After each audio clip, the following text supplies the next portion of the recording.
Hi, welcome to my workout builder.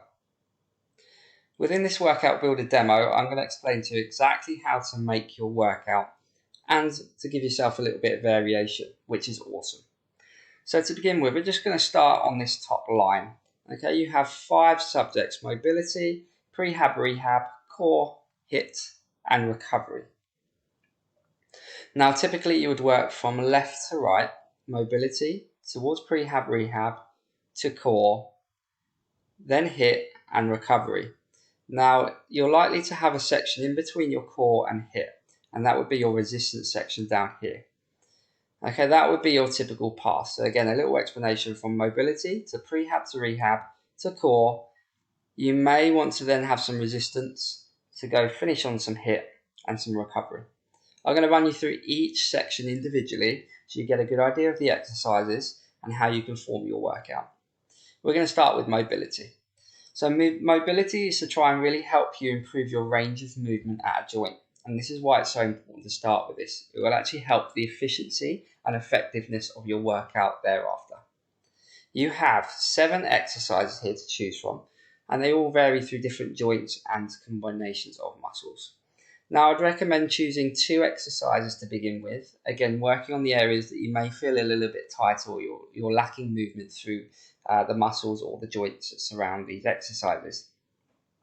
Of course, you may not know what these exercises are, so with all these exercises, they are hyperlinked through to YouTube. You'll be able to view the exercise demo, and it will also give you a good explanation on how to do the exercise.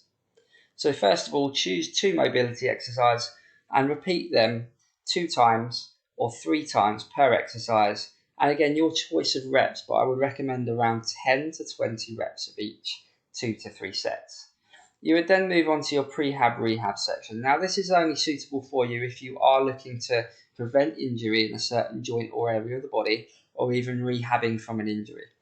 Again, choose your exercises, choose those that are necessary. Some of these may not even be necessary for you to do, in which you would skip the section. But again, with these, you're looking at completing 20 reps of each one 2 to 3 times.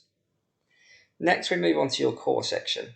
Okay, so these exercises here are really good for activating through the muscles towards the middle point of the body that are going to help you with some of your compound lifts. Now, your compound lifts are things that utilize more than one joint within a movement, and you're likely to find that we're trying to develop your strength in these areas. And there are some exercises further down the line that will be beneficial for you. There are 5 core exercises here to choose from. I'd recommend choosing 2, and with these we're completing anything from 10 to 20 reps 2 to 3 times. Okay, again, choosing the amount of reps you need and the amount of sets depending on your ability at the time. Your next section is your HIIT section. Okay, bearing in mind this is generally going to be after your resistance, but I'll touch on that in a moment. So we're going to skip resistance for now and start with your HIIT. Generally, I would recommend doing 10 minutes of HIIT at the end of your resistance workout. You have 5 exercises to choose from. Again, you can look into YouTube by clicking the individual exercise and seeing the demo and explanation. So pick 2 exercises, and for example, you would set a number of reps to do of each. For example, I would pick walkouts and potentially modified burpee. 10 reps of each, and you repeat that as many times as you can in 10 minutes. This is going to give you a really good burn, especially if you're looking to burn calories and utilize a high heart rate for either fitness improvements or for fat loss. Your recovery section would then finish after your HIIT or even straight after your resistance. Again, if you don't want to include the HIIT, you can skip that out. So your recovery section is there to try and help you, as the name says, recover quicker for your next workout. And again, we're looking at stretches, full body, across the body, and you're looking at stretching the relevant areas to your workout you've just done, or even an area that's tight for you. So again, choose 2 of these. With regards to your stretching, they're generally static. Aim for 20 to 30 seconds in each position. You should find that your stretch increases as you go. Feel free to increase the stretch time up to a minute. You want to make progression with that stretch. So choose 2 of these, and you're looking at about 30 to 60 seconds really with your stretch to help relax the body and help with the recovery process. Okay, I'm now going to take you through the resistance zone and resistance section. So if you follow me down here, I'm going to scroll down the page. So I've got a resistance template here. Okay, so this is actually a 4-week workout plan. This is week 1, and here your stats. This here is going to be week 2. This here is going to be week 3, and this here is going to be week 4. So you can track your weights and track your development. Now, in this resistance, the first column here is just kind of you're utilizing a combination of letters and numbers just to distinguish the style of the workout. Now, here I've got 2 A's, okay, A1 and A2, and that just demonstrates a superset, which is 2 exercises back to back. Of course, you could have just A1, leave a gap for neatness if you really want to, or you can put them next to each other. Then B1, B2, B3, A1, B1, C1, D1, etc. And they would just be individual exercises. But to be honest, this doesn't matter too much. It's just to help you understand the structure of your workout. Here we have a superset and another superset. Okay, so this actual template here that's already set out for you is a superset template.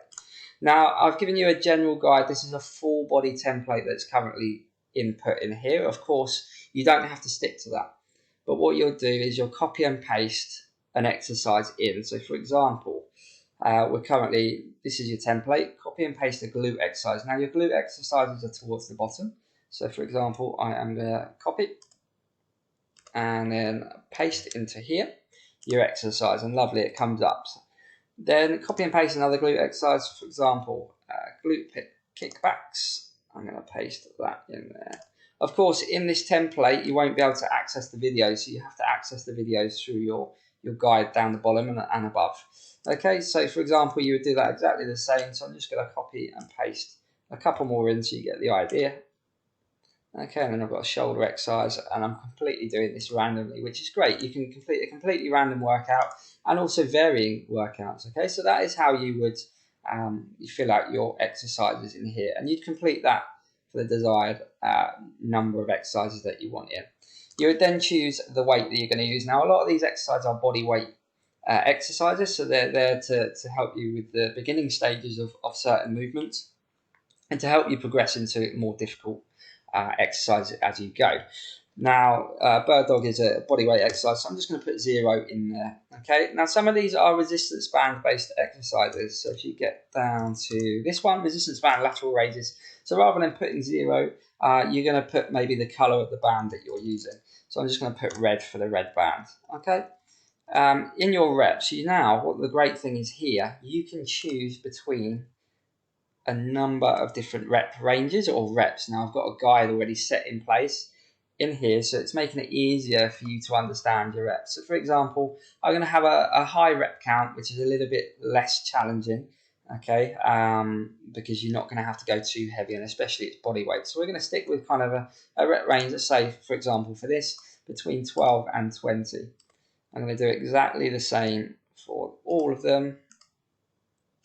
Okay, and of course, if you want more than 4 exercises, you certainly can. You can also completely delete them and remove them if you like. You've then got your sets, so then you can choose your sets in here. So you've got from 1 to 10 available, and potentially some interesting formats for how to do sets. You can research them, and I'll be talking over those towards the end of this demo as well. So let's just go for simplicity. We're just going to go for 3 sets, etc. You do exactly the same for all 3. Okay, I'm going to take you through this bit as sharp as I can. Now, tempo.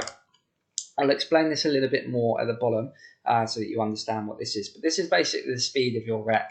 You have 4 different parts of any movement that you do exercise-wise, and I'll talk you through that as we go. But we're going to keep this one nice and simple. I'm just going to go for a 1, 1, 1, and 1. Okay, so there's 4 parts of the movement. I'll explain that a little bit later on in this demo. And then we're going to go with your rest. So for kind of a 12 to 20 rep range, you're only really looking at about 30 seconds rest.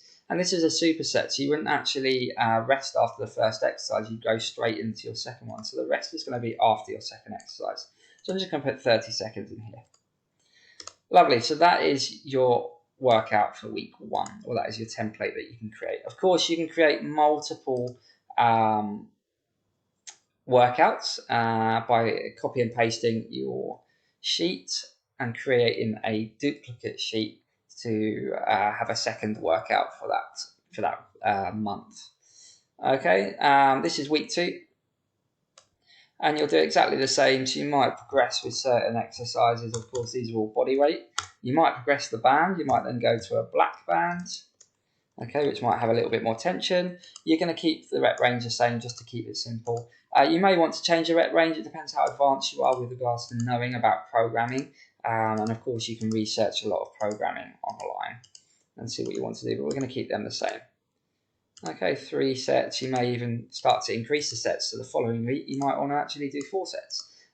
Increasing that volume, and again, it's increasing your progression, and your body's going to have to adapt to that extra stimulus physiologically. Awesome. So that's week 2, and then you just do exactly the same for week 3 and week 4. Okay. If you then want to continue the workout builder onwards, you can then copy and paste again this sheet. Duplicate it and make a sheet for month 2. Okay, I'm going to take you down in towards these exercises here now. So again, these are your resistance-based exercises. These are ones that you are going to typically copy and paste into here. Okay, the ones up here are generally just your exercises that you're going to work in and around your resistance program, because this, your resistance, is the main bulk of your programming, and is there to see the most progression with regards to your strength and your muscle conditioning. Like I said, these are your exercises that are going to go into that resistance section. Now, in your workout builder, I've also included a demonstration. I'm just going to zoom out a little bit so you can see there's a second page or a second sheet below. So your workout builder examples. Okay, so I've actually got 4 examples of how you can structure that resistance section. Now, there's a supersets for muscle conditioning. Now, you can even try these workouts if you want. They're just there as an example. I've just randomly created them from there, and I've put in some rep ranges and things like that. But what I'm going to go through now is just explaining this area here and what it is and how to use it. So, your reps. Don't touch any of this. Don't modify this unless you know exactly you want to add in different rep ranges, because everything that's included in here, okay, is going to be, sorry, you'll see there's a little bit more to it. Everything in here, your reps, is what's giving you this drop-down menu and your choice. Okay, so everything in there is giving you your choice. Now, your reps, just to explain your reps briefly, that's how many repetitions or how many of that exercise you're going to do in one go before you rest. And that would typically be 1 set. So you do 1 set of 10. Okay, so 10 reps would be 1 set. Now, if you're going to repeat that for more sets, you typically would have rest between your sets. You might have 12 to 20 reps. You have 30 seconds rest, and then you repeat it for 3 sets. So that's pretty simple. The most confusing thing here is going to be your tempo. Now, your tempo is split into 4 speeds. Okay, so I'm just going to zoom in a little bit more so you can see it. So your first number 1, is your eccentric movement. This is the movement where the muscle length is actually lengthening. Okay, so generally if you're doing a bicep curl, it's when you're lowering your arms from the top position down to a straightened position. Now, this is the eccentric movement. The muscle, the bicep, is lengthening as you move. The second number is then the pause following the eccentric. So the pause following the eccentric of a bicep curl is when your arms are straight. You're going to pause there, but this is actually 0 seconds. If the second number was 1, you would pause for 1 second. If the second number was 2, you'd pause for 2 seconds. I didn't quite explain the first one. The first number, if you have a number of 4, there's going to be a nice slow release of 4 seconds. Your third number is then the concentric movement. So that's the movement where the muscle length shortens. In the bicep curl, it's from the straight position to the bent position. That's going to be 1 second, or if it's 2, it will be 2 seconds, but there might not be an example here, etc., etc. Your fourth number is then the pause after the concentric movement. So that would be at the top of the bicep curl. So that would be a 0 second pause or a 1 second pause and potentially a 4 second pause. Okay, so that's your demonstration on how to use the workout builder. I hope you have fun, and I hope you really find this beneficial. I'm going to zoom out so you can see the entire layout. Have fun, enjoy the exercises, and I hope you really benefit from it and get a clear instruction from my exercise demos within the YouTube videos. Have fun and speak to you soon.